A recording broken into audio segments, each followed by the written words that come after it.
got to do the clicking thing. I'm rolling as well. Okay. Cool. Hey, clippy. They drive all around. All right, Charlie. Good morning. Good morning. How you doing? I'm doing good. How are you doing today?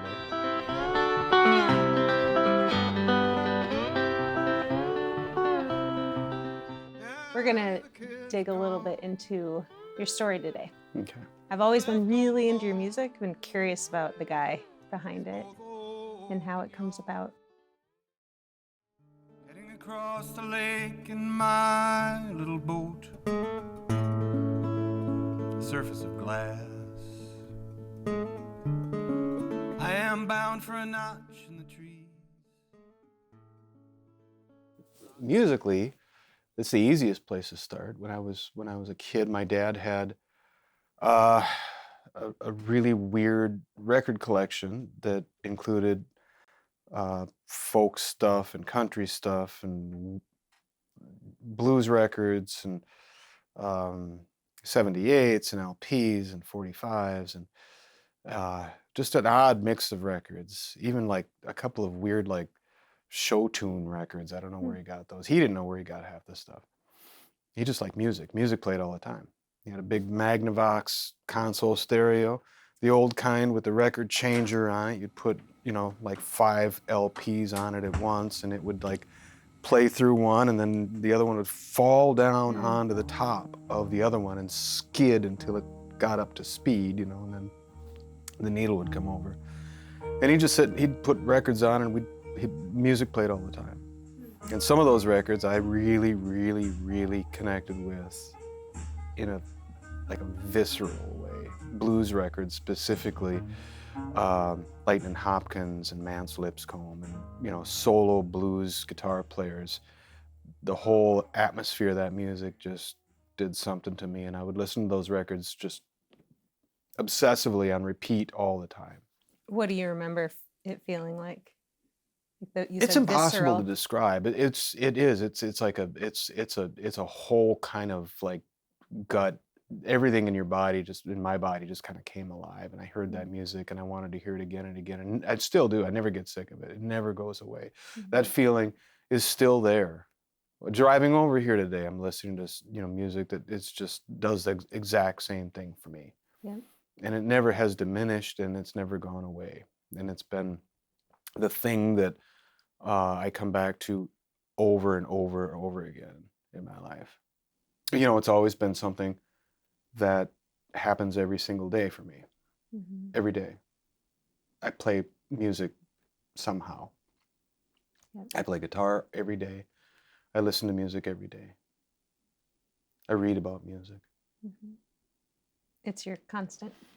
When I was just about 8 years old, Dad got a hold of a guitar, he and Mom, for me. I didn't take any lessons, but I just sat in front of that stereo, and like there was 3 or 4 records that I just listened to over and over again. And I tuned, it was a 12-string guitar. I had taken 6 of the strings off because I had no reference for how to deal with that. So I took 6 of them off. I retuned the rest of them so it sounded like the records I was listening to, which in a lot of cases, especially with like Mance Lipscomb, for example, you end up in open G, okay. Which was where I thought guitars are supposed to be tuned. And you can play anything in open G, so I just left it there and I played along with these records. I went to the library, I got more records like that, Harry Smith's Anthology of American Folk Music and Smithsonian records, Charlie Parr and Blind Lemon Jefferson and all those kinds of artists, and listened and played all the time. My sister sometimes lived in the house. She was quite a bit older than I am, and she liked the Grateful Dead, she liked the Beatles and some of that stuff. So when she was home, from her room, I would hear a whole different kind of sound, and I loved that too.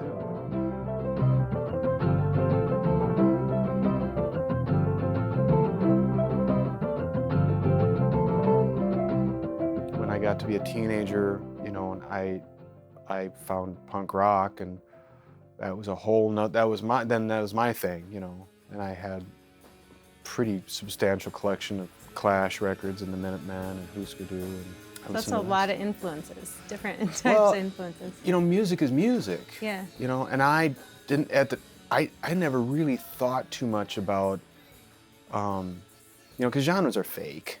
You know, everybody knows that. Genres are something that the industry made up to try to get to sell more people more things. You know, that's fake.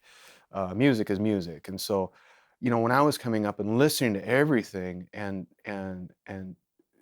I'm still like that. I mean, my record collection, you know, kind of runs the gamut.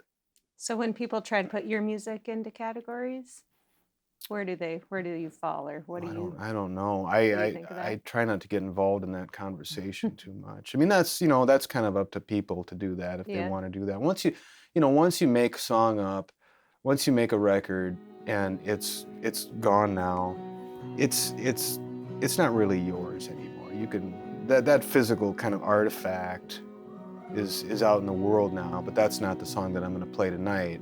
Yeah. Even though it is, but now it's being rewritten spontaneously in the moment because that's how music works. You know, it's alive. It's eternal. You know, it wasn't created and it can't be destroyed. It's a thing that exists in the world apart from us, and we can participate in it. You know, but we can't manipulate it like we think we can. I suspect. Oh, give us life.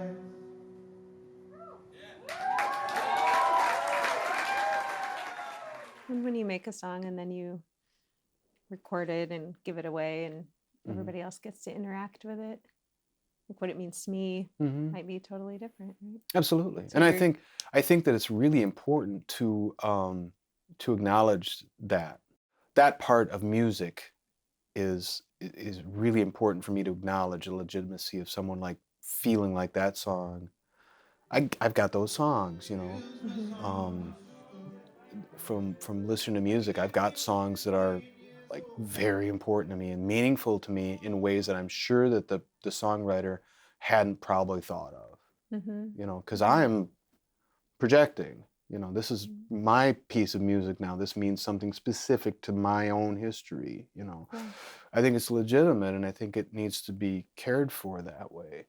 I wouldn't like it if a songwriter said, "No, don't think of it that way. This is not how I thought of it." You know, but it's not yours anymore. You know. Yeah, you've given it away. You've given it away, and that's Jerry Garcia said that best. I think he said, "Once I'm done with it, it's yours. You do what you want with it." When did you begin to consider yourself a songwriter? I haven't really ever. Okay. I didn't start writing songs until my dad died, you know, and then it just started to stuff started to show up. I initially started to try to write stuff. I always, you know, people always tell you, "Oh, you should journal," you know, and I'm terrible at journaling. I would write down like what looked like prose poems, you know, just to kind of try to remember stuff that he said. And they had the writing had a rhythm to it. The rhythm started to fit into the music that I was making up, and then that was a song. You didn't know you were writing lyrics? I didn't know at the time, and I still don't really do it that way. I still write down the lyrics that I write. Begin life as long kind of prose poetry, and then I kind of hatchet away all the parts that don't fit the rhythm. You know, as long as there's a rhythm there, you can make a song out of it. That rhythm is paramount. You know, you can apply a melody to the rhythm once you have the rhythm down, and that's the way I still do it. You know, I don't really think about. I don't know if it's like songwriting. I don't know what that is like. You know, I've never been to the songwriting, you know, classes. They have camps you can go to. I've never done that because I'm a horrible student, and I know I wouldn't last for a day. You know, I didn't last through 9th grade, so studenting is not something that I can do very well. So anyway, I just started doing that after Dad passed away, and So can we stop there for a minute? yeah. When did your dad die? 1995. I hear a lot of influence about your dad and about grief and about sorrow, I think, in your music. And You talk about your dad a lot. Yeah. What was that relationship like? It was a good relationship. He was a good guy. He was like a homespun philosopher in a lot of ways. We had a good relationship. I think, when I was a teenager and I fell really hard. I was diagnosed with clinical depression and an anxiety disorder, and had tried to kill myself a couple times. And he didn't. That was when you were in middle school, right? Yeah. And he didn't, he admitted, he said, I don't get it. I don't understand it. He'd come, the family therapy things at the hospital, because I was hospitalized for months. And he would always be there, and he was never like judgmental or weird about it. He was just like, I don't get it. I don't understand what's happening. It was a hard time. I mean, I don't know if anybody could have helped me, but he did his very best. And my mother too. My mother was less of a figure. She was there, but she was definitely, he cast a large shadow. Like I said, when I was a teenager and all that stuff happened to me, and then I got out of the hospital and just went and, kind of out on my own. I didn't like being around people. And, I didn't spend a lot of time with him or my mom. I didn't spend a lot of time with much of anybody. I liked being by myself. I was this like severe introverted person, which I still am. Well, what do you get out of that? Is it solitude? Yeah, I don't know. It just it feels more comfortable. It always has. It still does. And so when he got sick, I felt very bad about having spent a lot of that time just not being around. And I know he would have liked to have me around more, and I just wasn't. I wasn't doing anything. I didn't really do anything, Well, most teenagers and young adults don't spend a whole lot of time with their parents. No, it's true. And, I'm kind of going through that with my own kids, that I would like to, you have kids and they're messy and small, and they can't survive in the wild without you. And then when they get to the point where you actually like spending time with them, they don't want to be around you. It's irritating. Are you at that stage as a parent now? Yeah, I like them. I'm big fans, and they're just like, not so much dad time. But you remember dad time yourself. Yeah. And how important that was. Yeah, totally. Yeah. So. I bet they do too. We talk about that. That's what this song, Blues for Whitefish Lake, 1975. Yeah, kind of. Is all about. Kind of. Is it a memory or? No, it's not. Okay. And it's weird because I think in writing, the lesson that I got the most out of in writing anything is to start with what you know and then write into what you don't know. Because you don't want to write about what you know, because that's boring. What I know is boring. So I start with something that I know and I write towards the thing that I don't know, and hopefully end up in some strange new land, The song about Whitefish Lake, the fact of that song is that my dad and I went fishing when I was 8, 1975. It would have been about 8 years old. Well, so many of your songs talk about boats. Yeah, boats are fun. I like boats. What do you like about them?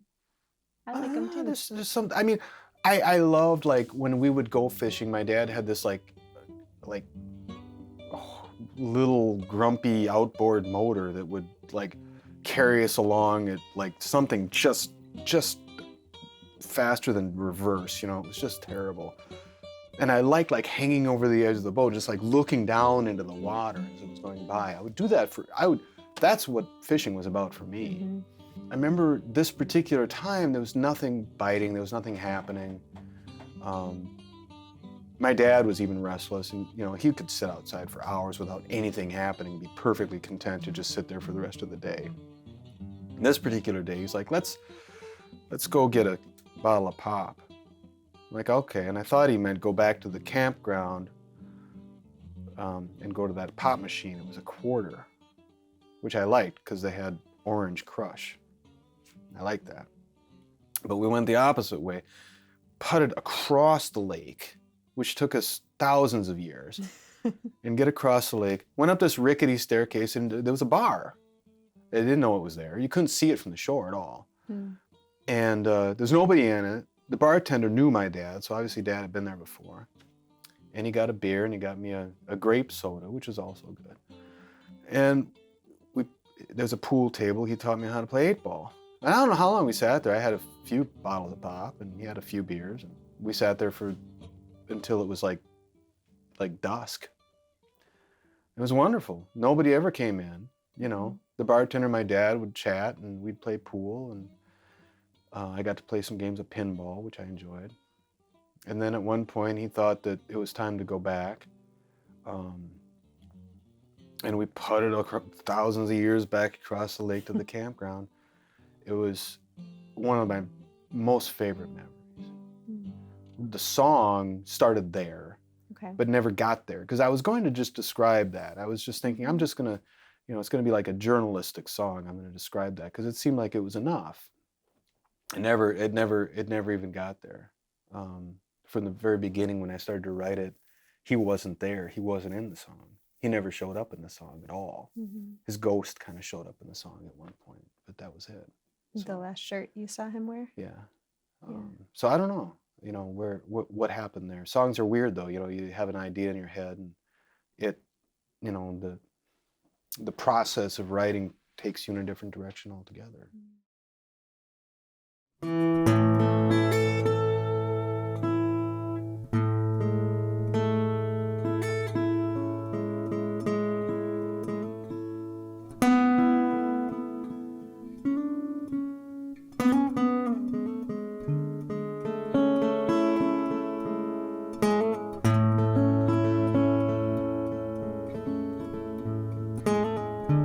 Across the lake in my little boat,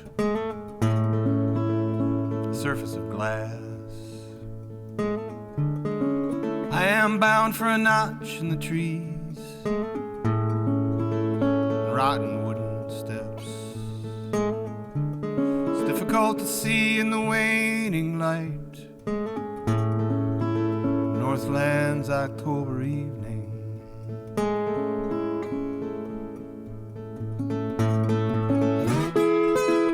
Concentrate on the little pool of water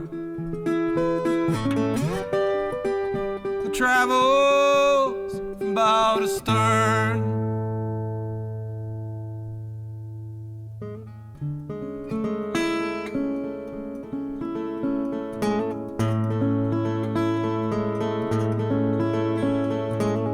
I have a small outboard lent to me by my uncle, need of slight repair. Feels like it's taking forever to reach the farthest shore. When I see a scrap of neon floating like a balloon caught in the trees.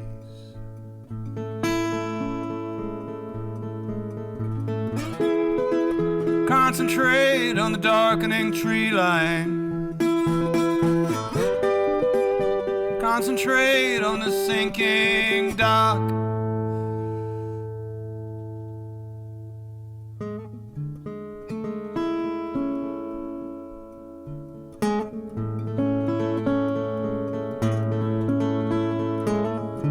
I hear voices from above me on the steepest part of the bank. Listen for the voice of my father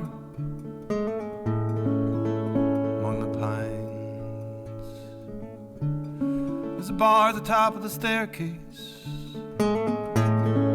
It's hidden in the leaves.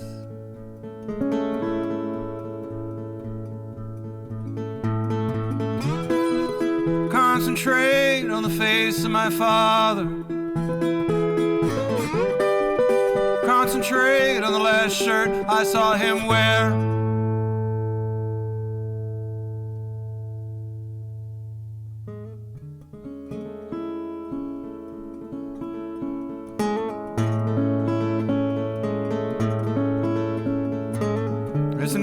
fishing boat at the dock,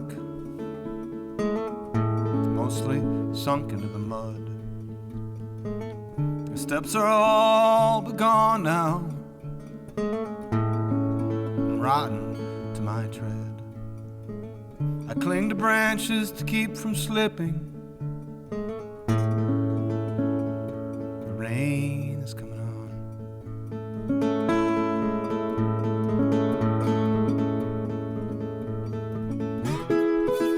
Concentrate on never falling.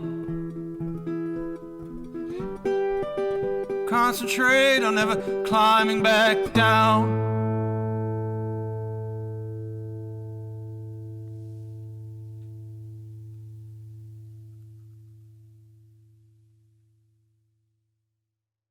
I like the silence you build into your music.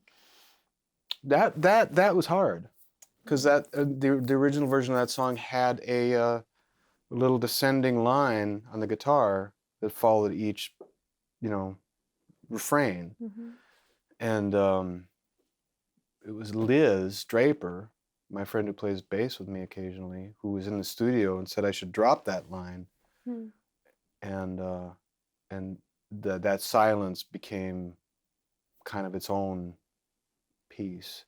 Whitefish Lake feels dark. Most of the songs have like darkness to in my mind. I didn't really intend for that to be the case. Well, is that negative to you? No, I mean, most of my favorite music is darker, kind of somber music, and even starting out, I was drawn to acoustic blues, which the blues that I was drawn to are, were the kind of the darkest ends of the blues. They didn't talk about, My Woman's Gone or something like that. They talked about, natural disasters and building levees against floods, and those were the songs that I loved. I've been told I have something called complicated grief, which I can see that. I mean, my dad died in 1995. It feels as immediate as it ever felt to me. Never really had like the process of grieving, I've never felt the process before. I've always felt that immediate first part. Stuck in that? Stuck there. I mean, it's there all the time. When I think about my dad, that it's there, right there. It's just like that first day that I heard the news. It's that immediate. But so is like I told you earlier about songs. I still have the same visceral reaction to music. It's still that way. It never faded. I haven't built up a tolerance for loving music or for grieving. Living without your dad. Right. And I mean, that kind of feeling of being generally in mourning, I think does extend to parenting or failures of parenting, or perceived failures of parenting. Well, you're the dad now. I'm the dad now. Feeling about uncertain about what's going to happen next, being unable to control that, and wanting to try to help and not being able to do that. We looked after our folks. Remember me if I forget. There's something tying you as a dad and the stuff about your dad and your kids. Yeah. Like the best questions that I had for him were questions that didn't occur to me until he was gone.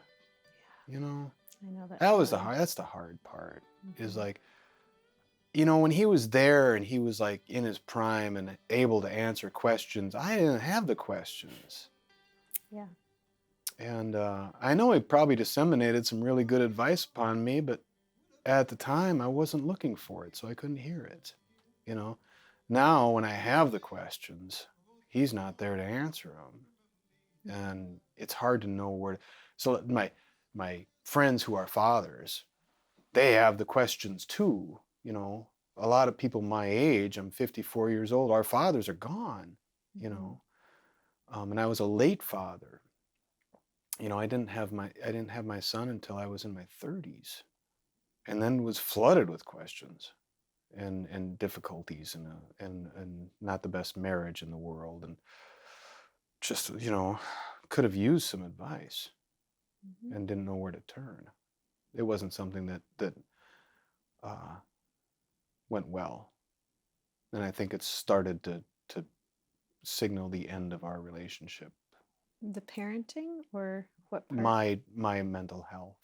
Okay. And just, it didn't help anything. It was always in the way, especially when you can't explain it and you can't, depression episodes for me are foggy times. I don't know what it looks like from outside. From inside, you can't talk to anybody. You just can't, that energy's not there. There's this weird kind of curtain of fog or haze all around you all the time. You can't break through it. Nothing helps, extreme discomfort all the time. Like you're wearing someone else's clothes, like you're sitting in a chair that doesn't fit you, like you're wearing shoes that are too tight. Nothing fits, nothing feels comfortable, nothing tastes good, nothing gives you satisfaction. Things that normally would make you feel better feel foreign and alien, during those episodes.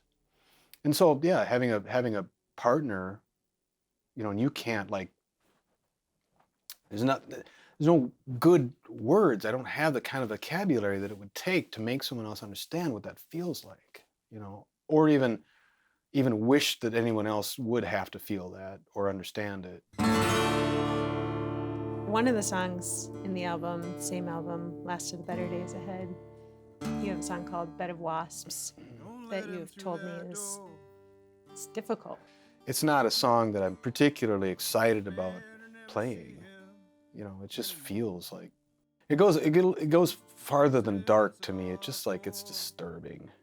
I had started to write it as, like, what if I wrote a song about that feeling of, like, having kids who are getting to the point in their lives where they're having their life now. I'm a helicopter parent, I'm overly concerned about everything, even though I'm not there that often. And I haven't been there. It makes me feel bad. I've been on the road trying to do this. So when I'm around my kids, I tend to hover, trying to make it up, And the song was going to be about that moment of, how to reconcile that moment of, like, being a parent is hard. You don't get another chance to fix it. You go through it, struggle with it, and maybe fail at it more than not, and you can't do anything. That moment comes when your child is 20 years old and their life is starting to move on. All you can do at a certain point is offer whatever support you have. You can't do anything else. You can't pick them up now. My son is 2 inches taller than me. I can't pick him up. You can't help him get dressed. So what is that like, that you can't do those things? Is it? I don't even know what that feeling is like. I don't have a word to describe it. Seems like you really want to help. I've thought about it a lot. I mean, I don't know how to describe that word. It's, it encases a lot of other things. It feels lonely. I feel proud. I feel a lot of love, scared. It's just so many things that are happening as this process kind of goes along, and the process never stops. The kids are weird. It's impossible for me to describe this using words that I have. I cannot possibly do it. Don't let him through that door. I can't bear to never see him anymore. Every moment of parenting is just an impossible to describe kind of moment for me. I don't get it. I don't feel like I probably am cut out for it. I don't feel like I've been a good parent, I wanted to be a good parent so bad, and I feel like I've missed the mark pretty much all the time. And maybe that's what that song's about. It's just, reaching for something that I've not been able to get to. And then watching as, as the person that I was responsible for, is about to go on their way, in their life. There's a certain kind of realization that I've come across in my own mind that I think is kind of more true than not, that this relationship is coincidental. I'm an agnostic. I don't understand how the universe works, how these kinds of things get set up. I don't think that that there's as much of a like a universe of purpose as a lot of people seem to think. I don't really think that is the case. It doesn't feel that way. It feels rudderless to me. It feels completely coincidental. So that makes my relationship with my son, for example, that much more important and precious to me, that this is coincidental. There's no good reason for us to be in this relationship at all, other than that this happens to be what happened. So that's your opportunity then? I guess, to try to, I don't know, make sure that I'm invested in it. You seem really invested in it. I'm invested in it. I mean, it's hard to think about it clearly because it doesn't make any sense to me. I mean, I haven't really figured out how to make sense of any of this stuff. And the more the impression that things are just, unguided, the more kind of desperate you feel about making sure that you are providing what you need to provide for this person, if that's actually the case. And there's no obligation, because other than this kind of weird coincidental parentage, which is its own obligation, that you need to work extra hard, maybe, because it's not going to get done for you. You know what I mean? You're it. Yeah, you're it. And the connections that you forge, in and around your child's life are extremely important. When you drop the ball's going to lay there. That's how it feels. So as he gets older and closer to the point where maybe he picks it up on his own. You keep picking it up. Yeah.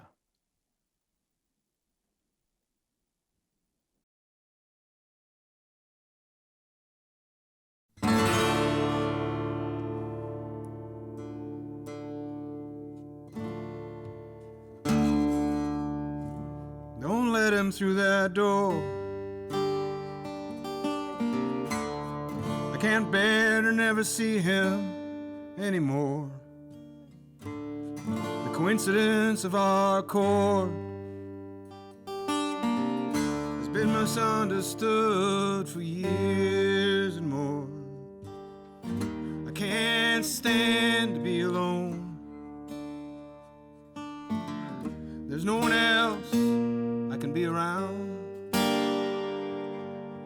I know I can't keep him here with me, but I don't know how to set us free. Time is a game played by smarter beings. I'm lost in a fog, trying to know what it means. If I were to lose track of the path I was on, would I float away or simply find another one? Why is it so hard to see past your own nose? Time is an illusion, so it goes.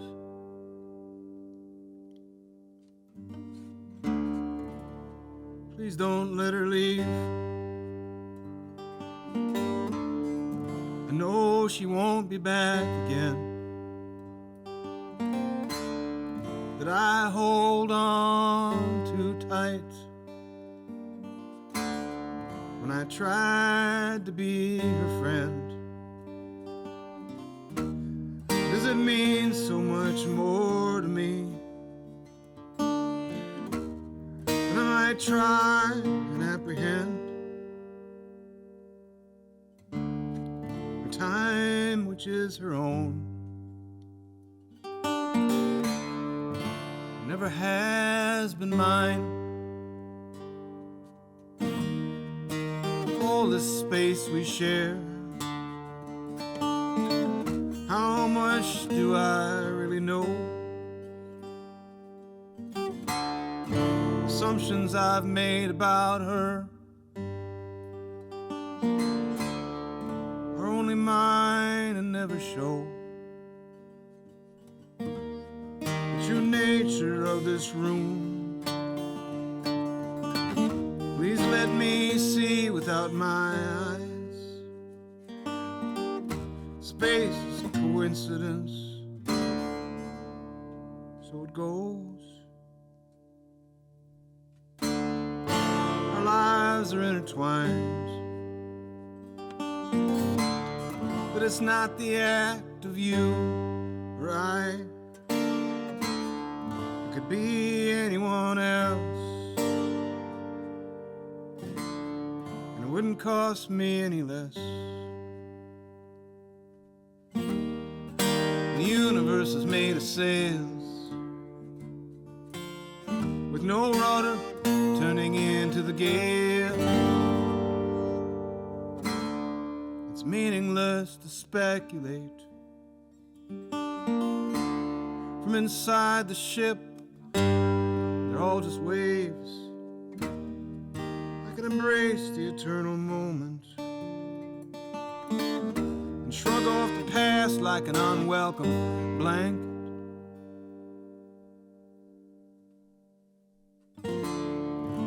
If only the future didn't haunt my dreams. I awaken too early trying to figure what it means. My nightmare's actually what's real. Sleep in a bed of wasps, so it goes.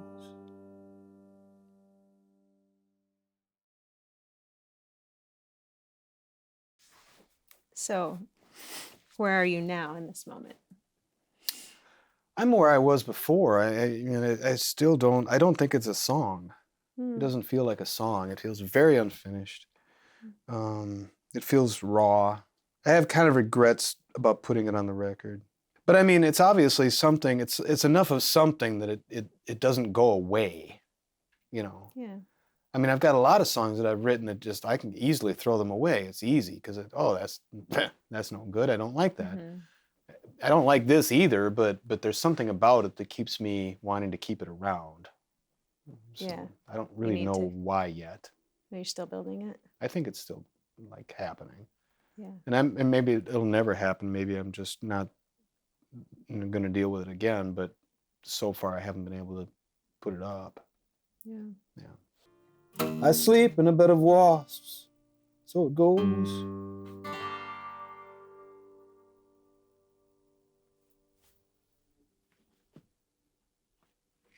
Happy little piece of music.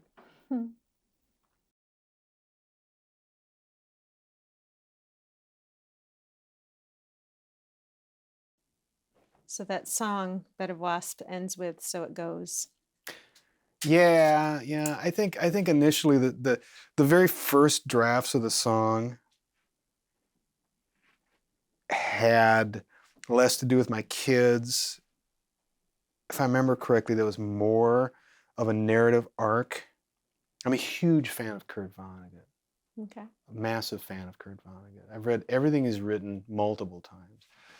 That phrase, "so it goes," is you know, even in Vonnegut, I mean, he's treated it like, oh, it's kind of a throwaway thing, but it's not. It's massively important, and everything he's doing like connects there and hinges on that phrase. You know, I wanted it in the song.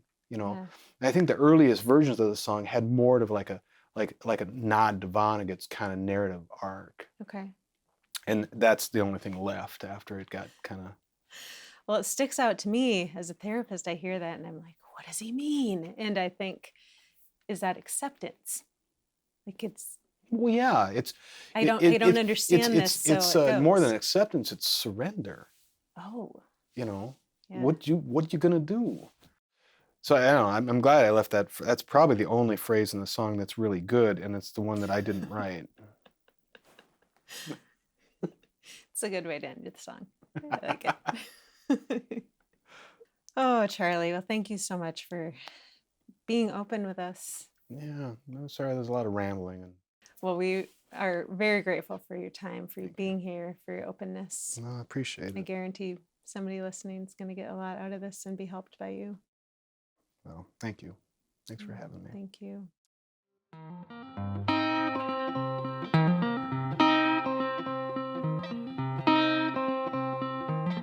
And I was walking down by Hobson's Creek in the morning.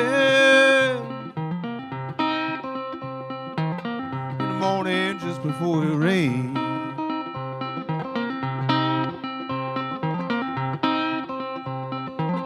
And I was walking down by Hobson's Creek in the morning. In the morning, just before it rained.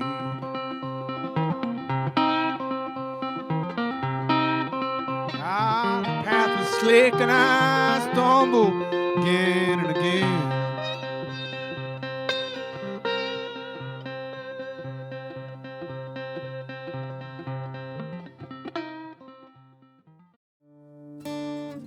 I awaken too early trying to figure what it means. Are my nightmares actually what's real?